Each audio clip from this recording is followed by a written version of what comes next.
రాబోయే మున్సిపల్ ఎన్నికల్లో కాంగ్రెస్ జెండా ఎగరవేస్తామని పీసీసీ అధ్యక్షుడు మహేష్ కుమార్ గౌడ్ నిజామాబాద్లో ధీమా వ్యక్తం చేశారు. మున్సిపల్ ఎన్నికల్లో సర్వేల ఆధారంగా బీఫామ్లు ఇస్తామని, నిజామాబాద్ నగరంలో మంచి మెజారిటీతో గెలవబోతున్నామని చెప్పారు. కాంగ్రెస్ చేస్తున్న అభివృద్ధి ఎన్నికల్లో ఓట్ల రూపంలో మారనుందని ఆశాభావం వ్యక్తం చేశారు. 5 స్థానాల్లో రాష్ట్రంలో అత్యధిక సర్పంచ్ స్థానాలు గెలుచుకున్న జిల్లాగా నిజామాబాద్ ఉంది. అదేవిధంగా రాబో మున్సిపల్ ఎన్నికల్లో జిల్లాలోనే కాకుండా యావత్ రాష్ట్రంలో కాంగ్రెస్ జెండా ఎగరవేస్తాము. నిజామాబాద్ మున్సిపల్ కార్పొరేషన్ కాంగ్రెస్ జెండా ఎగరవేస్తాము. ఇంత ధీమాగా ఎందుకు చెప్తా ఉన్నానంటే 10 ఏళ్ల బీఆర్ఎస్ పాలనలో అన్ని వర్గాల వారు, మహిళలు, యువకులు, నిరుద్యోగులు, పారిశ్రామికవేత్తలు, వ్యవసాయదారులు అందరూ కూడా విపరీతమైన వివక్షకు గురైన సంగతి మనం మర్చిపోలేం. ఈ రాష్ట్రాన్ని 7.5-8 లక్షల కోట్ల అప్పులో కూర్చోబెట్టి మాకు అధికారం వచ్చి కేసీఆర్ గారు ఫామ్ హౌస్ కి పలాయనం చిత్తగించినారు. అలాంటి ఇబ్బందికరమైన ఆర్థిక పరిస్థితి నుంచి రాష్ట్ర ముఖ్యమంత్రి రేవంత్ రెడ్డి గారు, మా ఫైనాన్స్ మంత్రి డిప్యూటీ సీఎం బట్టి విక్రమార్క గారు, మంత్రివర్గ సభ్యులు శ్రమపడి ఒక పద్ధతి ప్రకారం 2 ఏళ్ల కొన్ని మాసాల పాలనలో ఆర్థిక విధ్వంసం జరిగినటువంటి తెలంగాణ రాష్ట్రాన్ని వికాసం వైపు నడిపేయడంలో విజయవంతమైనాం కాబట్టే సర్పంచ్ ఎన్నికల్లో 70% పైన గెలిచాం. ఇంకొక 20% కూడా గెలవాలి. మా వాళ్ల మధ్యనే పోటీ ఎక్కువై కొన్ని చోట్ల మేము ఓడిపోవడం జరిగింది. మున్సిపాలిటీలో మాత్రం టికెట్లుంటాయి, బీఫామ్లుంటాయి. పాత కాంగ్రెస్, కొత్త కాంగ్రెస్ కలయిక ఉంటుంది. ప్రజలతో అనునిత్యం సంబంధం ఉండి, ప్రజాక్షేత్రంలో ఉండి సర్వేల ఆధారంగా ప్రజలు కోరుకున్న వారికి బీఫామ్లు ఇస్తాం. తన మన భేదము లేదు, నా నీ చుట్టము లేదు.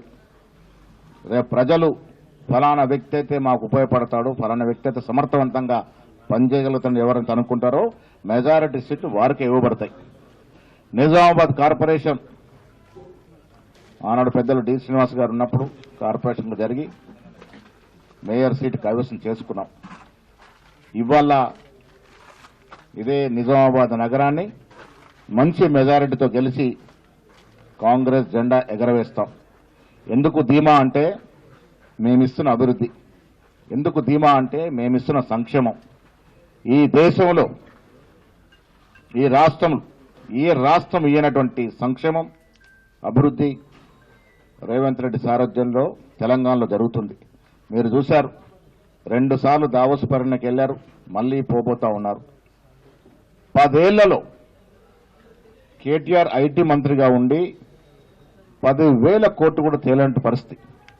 ఇవాళ మా ముఖ్యమంత్రి గారు, మా ఐటీ మంత్రి శ్రీధర్ బాబు గారు 2 మార్లు దావోస్కి వెళ్లి 1,78,000 కోట్ల పెట్టుబడి తీసుకొచ్చినారు.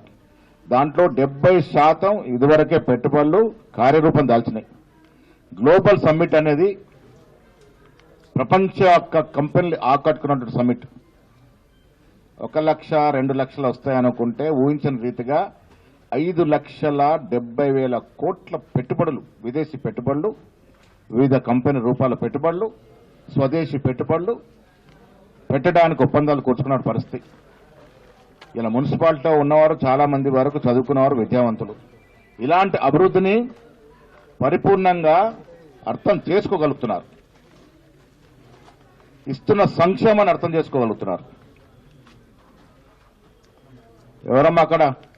వాళ్ళు బయట పంపేయండి, ఫస్ట్. అది వినబడతలేదు మీకు శబ్దం? వాళ్ళు బయట పంపేయండి. ఎవరది? ఇలాంటి సంక్షేమం ఏ ఇతర రాష్ట్రంలో ఇవ్వట్లే. ఉచిత బస్సు కేవలం 2 కాంగ్రెస్ ప్రభుత్వాలు ఇస్తా ఉన్నాయి. కర్ణాటక రాష్ట్రం, తెలంగాణ రాష్ట్రం. ఆషామాషి కార్యక్రమం కాదు ఉచిత బస్సు అనేది. మహిళల్లో నవచైతన్యం తీసుకొచ్చి స్వతహాగా ఇండిపెండెంట్ గా ఎక్కడికంటే అక్కడికి వారు పోయేటటువంటి అవకాశం, ఆ సదుపాయం కాంగ్రెస్ పార్టీ కలగజేసింది. రేషన్ కార్డు చుట్టూ పేదవాడి జీవితం తిరుగుతుంది. అలాంటి రేషన్ కార్డు లేని బీదవాడు లేడు ఇవాళ తెలంగాణ రాష్ట్రంలో. అంత పెద్ద సంఖ్యలో రేషన్ కార్డులు ఇచ్చున్నాం.